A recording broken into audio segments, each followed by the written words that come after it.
Let's talk about dealing with betrayal. As human beings, our lives are like a web.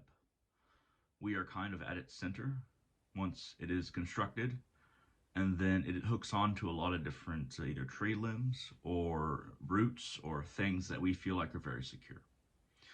A lot of the things that we feel like are secure are our lifelines to life itself, our ideology, what makes up us as a person, what we value.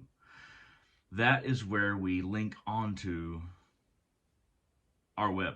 That is where we link our web to those sources that feel the most secure.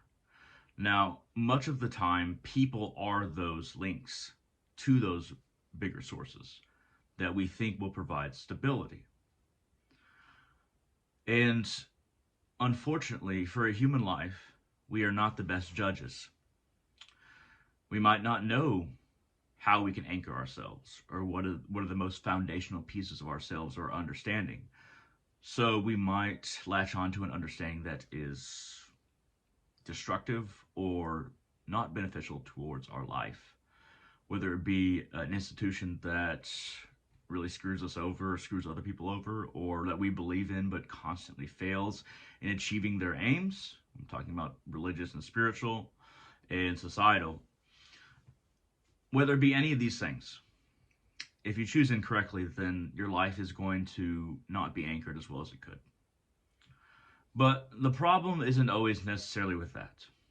It's the web between the center, us, and those anchors, those sources of our stability. There's a lot of people that are between us, just like threads between us and our anchors. Friends, family, gurus, guides, people we respect, people we love, people that we consider as friends, and yes, even enemies. Enemies can be an anchor in the opposite direction, saying we don't want to be anchored down there in our web.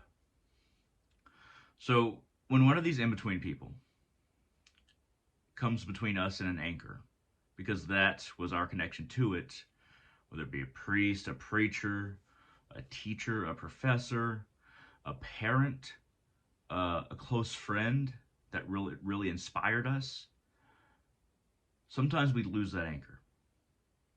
And this is why I suggest that we don't focus so much on the middlemen towards our anchor, but more what is foundational to us. If we focus on what is foundational to us and not just what somebody told us, then we are more secure in our web of life. And, there's a lot of things that can cause us to misjudge our in between men as far as anchors go, or even our anchors themselves. Um, Perhaps there's new issues that come up, and our institution doesn't respond in a way that makes any sense to us. Or somebody that is between us and that anchor turns out to be a really bad person.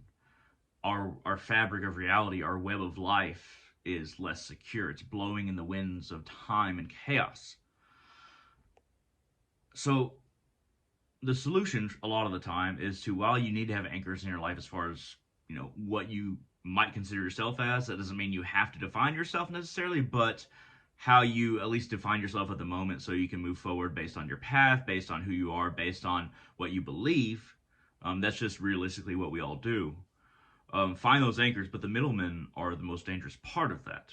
So you have to be willing to create a web around your life where the most valuable people are around the center. You are at the center. The people that are closest to you, that have always supported you, always helped you, right around the center. And then you have these anchors. But all between those anchors, they are the middlemen that are usually the problem, if a problem were to occur. So the people that you surround yourself in the middle of the web with are very close friends, family, people you feel like you can count on, people you feel like have always been there for you and always had something to say to you, even if you were at your worst time, even if you were in the throes of depression or in the throes of just not knowing who you are. You want to have the center of that web around you, your closest individuals. Now, that can also break sometimes when we misjudge somebody. So, there's a practice that I actually heard from one Buddhist monk. It's before you go to sleep, actually, this might have been from Paramahansa Yogananda, but before you go to sleep, close your eyes, lay in your bed, and picture everything that you own being thrown into a fire and it just burning and burning and burning. Um, Picture everything you're attached to just burning. Maybe even the people you're attached to burning, but not necessarily in pain, just that you're relinquishing your attachment. And before you go to sleep, if you do that every day, it'll be much easier to detach from people and the associations with either society or your material gain or the material that you have.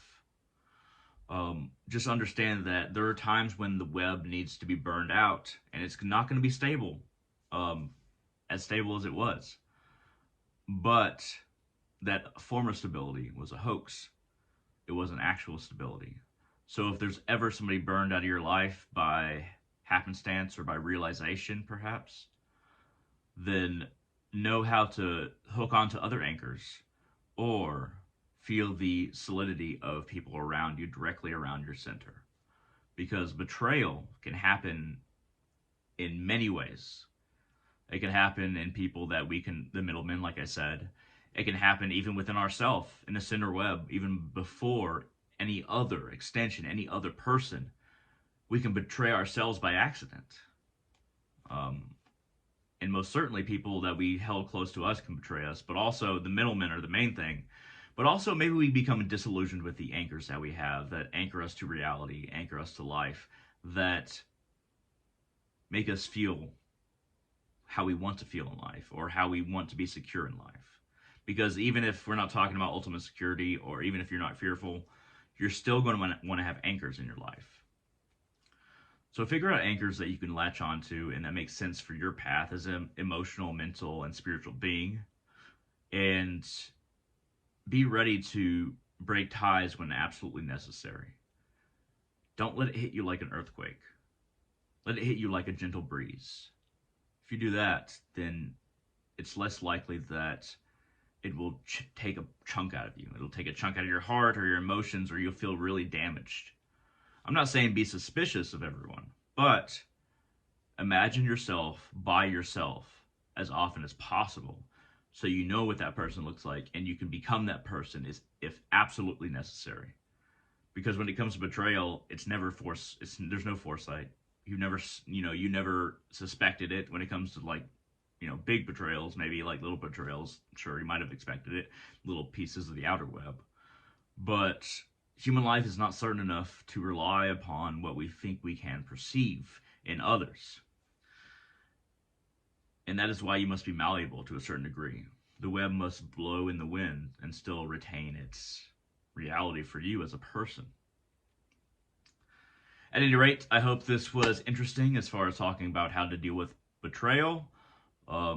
It's something worth thinking on. It's something that I've thought on for quite a bit. And when I experienced betrayal in my life, I'm like, okay, I should have seen these signs coming, because there were always signs. No matter if it was a friend, a lover, a family member, there were always signs.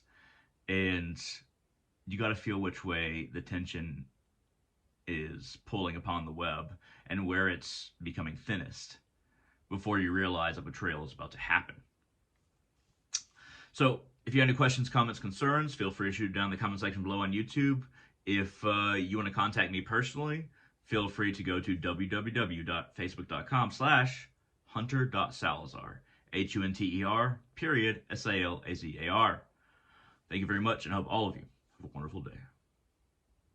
Hello everyone, thank you very much for watching this video. If you liked it, hit that thumbs up down there, it really helps me out. And if you want to find all my podcast episodes, all my videos, other things that I do and write, feel free to become a patron on Patreon at www.patreon.com/darkrealist, capital D, capital R. And if you become a patron, then I'm more likely to really communicate with you on a basic level and also an enhanced level, and work with you on rituals, work with you on your magical expertise and how to enhance your spiritual path.